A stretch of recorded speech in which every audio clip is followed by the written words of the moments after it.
how to withdraw money from Prime Opinion. So here's what you want to do. You want to sign into your account, and once you've gone to the home screen, you will see your current balance. So 100 points will be approximately $1. If you want to withdraw money, here on the right hand side, you will see select reward. So you will just click on select reward, and it's going to give us different options of money withdrawal. So we can do bank transfers from 500 points, which is going to be $5. 1000 points for $10, so on and so forth.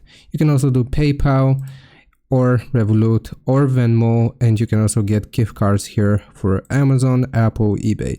So this is how you can withdraw your money. You will choose the amount, then it's going to ask for your bank information, or if you're transferring money to PayPal, it's going to ask for your email. We will just provide that, click on claim, and then wait for the time that it's going to take for the withdrawal to work.